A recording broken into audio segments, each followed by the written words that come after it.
The only way you'll make it as a screenwriter is by staying at your 9 to 5. And I get it, you don't like your job. All you want to do is write. Anything but that is not going to cut it for you. This video will not only help you create a sense of purpose for your current job, but you'll be working harder than ever at becoming a screenwriter. Before we get into that though, it's important to understand why quitting your job to go full-time with screenwriting might not be such a great idea. I want you to think of your favorite ice cream flavor, all right? And imagine you could eat it every single day without any consequences to your health. And yeah, I mean like not getting fat. Wouldn't that be amazing? The only catch is you're not allowed to eat anything else. How quickly do you think you get sick of it? You'd probably get so bored that you'd actually be dying just to get your hands on some broccoli. That love you once had for ice cream suddenly turns into resentment, maybe even hatred. If you leave your job to pursue screenwriting full-time, suddenly screenwriting becomes your job. This could be the very reason you don't make it as a screenwriter, because now you're like putting all your bets on screenwriting. Now you might feel like you need it to work out for you. This could completely suck the passion out of it for you. Rather than doing it for fun or as something you love, it just becomes another thing that could just stress you out throughout the day. Suddenly, you're rushing to get your next screenplay done. You're trying to force things into the script that will make agents like it. Whereas if it's just a hobby, it could actually improve the quality because now your passion will actually be pouring out of you. If you think you can quit your job and go pursue screenwriting as your full-time gig, then by all means, go for it. But what if I told you that doing what I'm about to show you will allow you to take a job you currently hate and trick your brain into getting fulfillment out of it? Everyone tries so hard to find their passion or find their purpose. But if you're watching this video, odds are you're on the same page as I am. Your passion is screenwriting and filmmaking, and we've already found our passion. The thing is, it can be very difficult to figure out which path to take. There's so many different options, but if there's one thing I've learned, it's this. There's no wrong path. There's no right path. There's only your path. You need to figure out a way to achieve your goals that works for you. So I'm going to show you how to create your own path using what I call a vision web. But before we get into that, you need to understand how to properly set goals, because if you don't, your likelihood of achieving them will be much less likely. Do you remember in Harry Potter when Ron's family is like teaching Harry how to use the Flu Network? Are you not a Harry Potter fan? This isn't gonna work out. I can't do this. You know, they go into the fireplace and they throw the sand down. Well, whatever. When he goes in, they give him one simple direction. They tell him to speak very clearly. Instead, this happens. Diagonally.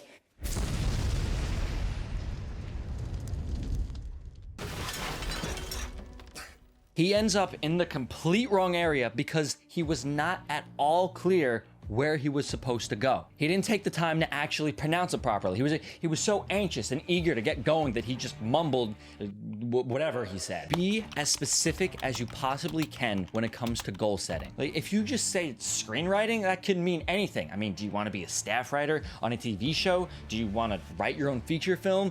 Do you want to marry a screenwriter? Like, what about screenwriting? If you don't map this out as clearly as you can, you might end up with something that you don't actually want. When you're this intentional about setting your goals, you'll honestly be scared at how things start to align perfectly in your favor. Now, pay attention here, because this is the secret. If you do this, you will never question why you're doing something ever again. Growing up, I didn't have a lot of experience with girls. You know, I was so focused on school and creating my YouTube channel and screenwriting. I didn't give it any time. So the older I got, the more screenwriting became my primary goal in life. Only that meant even less time spent with girls. I wasn't getting any experience. So anytime I would go on a date, I'd mess it up. You know, I knew I could do something to fix it. I could go get experiences. I could start going on dates, but I didn't see the point because I was still focusing on my goals of becoming a screenwriter, of doing YouTube. I thought this would just distract me.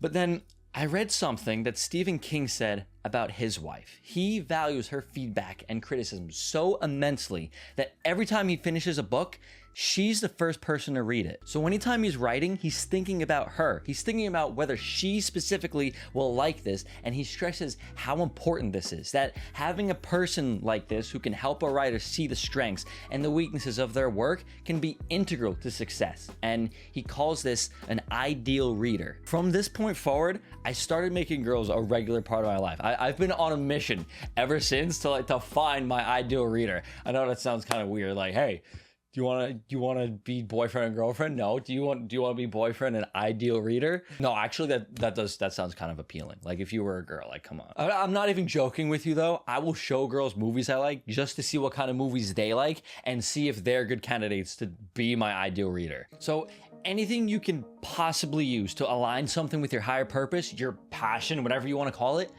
use it, because that's how you get fulfillment out of it. Goals are not logical. They are 100% emotional. Your ultimate life's goal, that's what gives you a reason to wake up in the morning. As long as you know you're working towards something so specific, you won't question it, you'll just do it. So why wouldn't you do things every single day that move you towards this one thing? So now let's get started with this. Get a piece of paper, a notebook, whiteboard, or whatever you have at your disposal and follow everything I'm about to show you. If you do, you will become so clear on your vision for the future that things will just start to fall into place without you even meaning for it to. Draw a circle in the center and write your ultimate goal in life, the one thing you hope to achieve above everything else. Again, this is likely screenwriting for you. If that's the case, in the center, put something specific about screenwriting. Once you have that, draw a few lines branching out from the center circle. You know, at the end of each branch, put some more circles. A lot of circles here. Inside them all, write other things you have going on in your life. It could be your job. It could be a relationship. Maybe things you do for fun, like reading or watching movies. I'll tell you some examples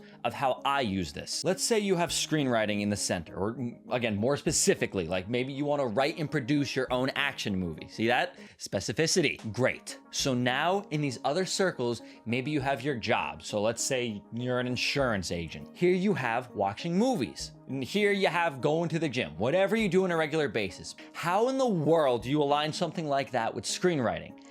The answer to that is in any way possible. Let's go back to insurance agent. How could that even remotely help you with screenwriting? I can't tell you the specifics, but the key is it doesn't need to be the most groundbreaking thing in the world. I use my goal of being a screenwriter to justify meditation. You know how? Because it helped me focus. So whenever I was meditating, I would justify it by saying it would help me drop into a flow state when writing my screenplay.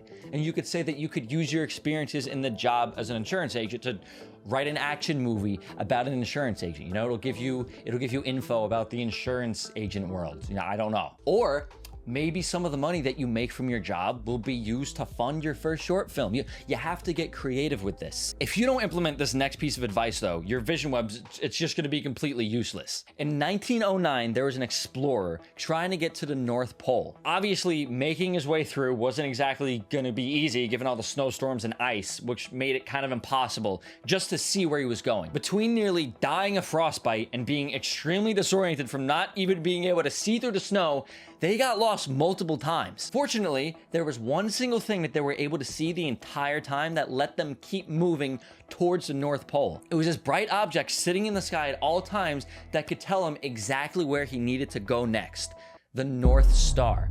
Whenever he was lost and wasn't sure where to turn, he could simply look at the North Star and he'd know exactly which direction to go. And after doing this enough times, he eventually reached his ultimate destination, the North Pole. So whenever you feel lost, remind yourself to look at your North Star. And like, I actually mean like physically, like write on a sticky note or an index card what your North Star is, what your goal is, and have it in your pocket so that you can look at it and remind yourself, this is what I'm working towards. You have to be conscious of the bigger picture goal at all times. This technique makes willpower or discipline completely irrelevant. Like when you start wondering why you're even doing your job in the first place, remind yourself of its connection back to your main purpose. That the task you're completing right now is actually moving you towards your ultimate goal of being a full-time screenwriter, even if it's just a baby step. Do this with everything you do throughout your day. And if you can't think of a single thing to tie it back to your larger goal, why are you doing it? But now you have a new problem. Now you're staying in your full-time job.